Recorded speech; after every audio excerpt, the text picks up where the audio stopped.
أعوذ بالله من الشيطان الرجيم بسم الله الرحمن الرحيم Nisa suresi 2. Nahayeti şefkatlik, tolumu mihriban Allah'ның ismi bilen başlayman. Davamlıq yaman işlarını qiliyvergen, ölüm kelgenge kadar qilmishlardan yanmagan ve Rabbiga qaytib tövbe qilmagan, faqat beshiga ölüm kelgen chaqdila amdi tövbe qildim deganlarning tövbesi qabul qilinmaydi. Shuningdek Allohning birligini va Muhammad alayhisalomning payg'ambarligini inkor qilib, kafir peti o'lguchilarning tövbesi qabul qilinmaydi. Ani shularga qattiq azob tayyorladik. Ey iymon etqanlar, atanglarning ayollarini miros o'rnida qilib elib, ularni nikohinglarga ilishinglar yoki ularni xohlagan kishilar bilan nikohlanishdan man'i qilishinglar va yoki ularni o'zlari xohlamaydigan kishilarga zo'rlab yotliq qilishinglar to'g'ri emas. Shuningdek ayollaringlarga bergan mahrdan bir qismini yo'lib olish uchun ularga besim ishlatishinglar to'g'ri emas.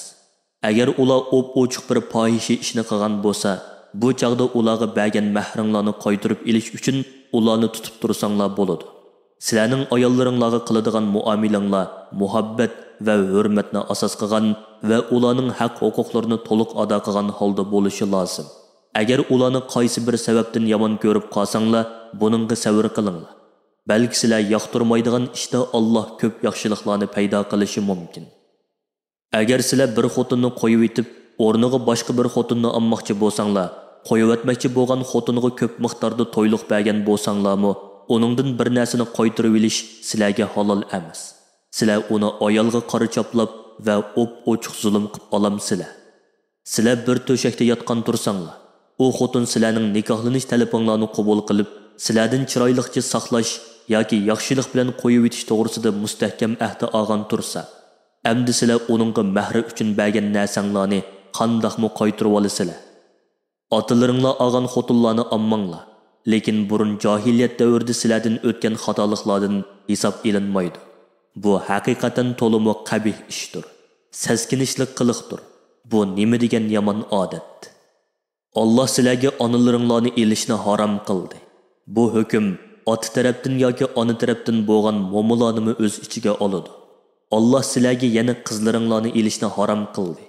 Bu hukm bolalaringlarning qizlarini o'z ichiga oladi. Alloh sizlarga yana bir ona, bir otadan bo'lgan yoki ona tarafdan yoki ota tarafdan bo'lgan hamshirlaringlarni, otanglarning, onanglarning, cho'ng dadanglarning va cho'ng onanglarning hamshirlarini, qarindoshlaringlarning qizlarini, hamshirlaringlarning qizlarini va ularning farzandlarining qizlarini, enik onalaringlarni, emildosh hamshirlaringlarni, qayin onanglarni, sizlar bir to'shakda bo'lgan ayollaringlarning boshqa erdan bo'lgan uyinglarda yoki boshqa uylarda o'sgan qizlarni elishni harom qildi.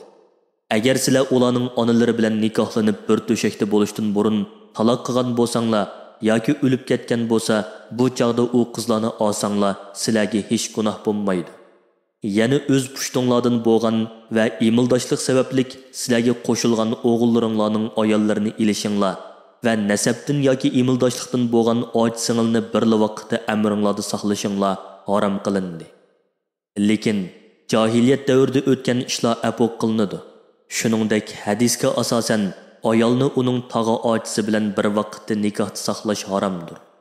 Shaksizki Alloh gunohlariga tavba qilgan bandalarni to'limi mag'firat qilguchidir, ularga nihoyat mehribondir. Shunga ularni qudrati yetmaydigan ishlarga buyurmaydi. Erba ayollarni elishmi sizlarga harom qilindi. Ammo jihodda o'lja ilingan ayollar buningdan mustasno. Chunki ular bir hayz bilan bolyotqusi poklangandan keyin sizlarga halol bo'ladi. Bu Allohning sizlarga belgilagan hukmidir. Bulardan boshqalarini zinodan saqlanib, ishbatlik bo'lgan holtinglarda mol-mulkinglardan mahrini berib nikohlab elish sizlarga halol qilindi. Ayollardan qaysini nikohlab elib, ulardan foydalansanglar, bu ayolga Alloh farz qilgan va sizlar nikohda kelishgan mahr haqqini beringlar. Mahri bekitilib bo'lgandan keyin mahrini azaytish yoki ko'paytish to'g'risida o'zaro putishsanglar, sizlarga hech gunoh bo'lmaydi. Shaksizki Alloh bandalarining ishlarini nihoyat yaxshi bilguchidir. Belgilagan hukmlarda va tadbirlarda hikmat bilan ish qilguchidir. Sizlardan hur mu'min ayollarni elishga qurbi yetmaydiganlar qo'l ostinglardagi mo'min cho'rlardan olsin. Alloh sizlarning iymoninglarni obdan biladi. Sizlar bir-biringlar bilan dindossizlar. Shunga ularni xo'jayinlarining qo'shilishi bilan xotinlikqa olsanglar bo'ladi. Ularga sizlar kelishgan mahr haqqini qoida yusun bo'yicha beringlar. Ammo ular iffatlik yashaydigan, zina qilmaydigan, oshni tutmaydigan bo'lishi kerak. Agar ular erga tekkandan keyin zina qilsa, ularga hur ayollarga beriladigan jazoning yerimi beriladi. Yuqorqi sifatlarga ega bo'lgan mo'min cho'rlarni ilishga ruxsat qilishdan iborat bu hukm aranglardagi zina qilib qo'yishdan ansiraydigan kishilar uchundir. Cho'rlarni ommoy savr qila olsanglar va ishbitinglarni saqlay olsanglar, sizlar uchun bu texmo yaxshidir.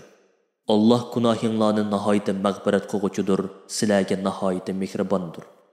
Allohning hur ayollarni ilishga qurbi yetmaydigan kishilarga cho'rlarni ilishni ruxsat qilganligi uning cheksiz mehribonligining ifodasidir. Alloh bu ahkomlarni buyurish orqali sizlarga dinning ahkomlarini ochiq bayon qilib berishni, sizlarni sizlardan burunqi payg'ambarlarning va yaxshi kishilarning halol harom masalasidagi haq yo'liga boshlashni, gunohlaringlarni mag'firat qilishni xohlaydi. Alloh bandalarga nimaning foydali ekanligini obdan bilguchidir. Belgilagan hukmlarda hikmat bilan ish qilguchidir. Alloh sizlarning tavbanglarni qabul qilishni, xatoliginglarni afu qilishni xohlaydi. Ammo o'zlarining havoyi havisiga va lazzatlarga agishadiganlar sizlarning to'g'ri dindan butunlay chiqib ketishinglarni xohlaydi. Alloh barliq belgilamalarda sizlarga osonlikni va tasdiqni qo'ymaslikni xohlaydi. Chunki sizlar ojiz yaratilgan. Ey Allohga, uning payg'ambariga iymon etgan va islom shariatiga amal qiladigan kishilar, bir-biringlarning mol-mulkini yo'lsizlik bilan yavilish sizlarga halol emas. Faqat shariatning ko'rsatmasi bo'yicha ikki taraf rozi bo'lishib qilishgan savdo-sotiq orqali erishilgan narsalar haloldir. Sizlar bir-biringlarni o'ldirib, Alloh harom qilgan ishni qilish va uningga osiylik qilish orqali o'zinglarni halok qilmanglar. Allah buyurgan va mani qilgan ishlarining hammasida sizlarga haqiqatan bakmo mehribondir. Kimki shariatning ko'rsatmasidan chatnab, o'g'irlik, bulongchilik va aldamchilik qatorliq Allah harom qilgan ishlarni qiladi ekan, Allah uni do'zaxga kirgizadi. Bu Allohga nihoyatda osondir. Ey mu'minlar, agar sizlar Allohga sherik keltirish, ota-onani qoqshitish, nohaq odam o'ldirish qatorliq cho'ng gunohlardan saqlansanglar, sizlarning kichik gunohinglarni yo'qqa chiqaramiz va sizlarni jannatdan iborat isil makonga kirgizamiz. Alloh qobiliyat, rizq va boshqa ishlarda biringlardan ortiq qilgan narsalarni ta'ma qilmanglar. Alloh erlarga o'zlarining qilgan amallariga yarasha nasiba ato qiladi. Ayollarga o'zlarining qilgan amallariga yarasha nasiba ato qiladi. Sizlar bir-biringlarning qo'lidagini ta'ma qilmay, karamlik Allohdan uning fazli karamini tilanglar. Shaksizki, Alloh hamma narsani bilguchidir. Alloh yaxshiliklarni bandalarining orasida taqsim qilishda ularga nimaning foydali ekanligini obdan biladi. Sizlarning ichinglardan har bir kishi uchun ota-onalar, tuqqanlar va sizlar bilan o'zaro yordamlashish va bir-biriga varis bo'lish haqida qasam qilishgan kishilar qoldirib ketgan mirosni oladigan varislarni qildik. Sizlar ularning nasibalarini beringlar. Shaksizki, Allah sizlarning amalinglarni kuzatib turguchidir. Shuningga asosan sizlarga mukofot yoki jazo beradi. Erlar ayollarni qo'g'dash va ularga yo'l ko'rsatishda ularning homiylaridir. Bu Allohning erlarni ularga xos xususiyat bilan ayollardan ortiq qilganligidan va erlarning o'z pul-mollaridan ayollarga mahr va nafiqa berganligidandir.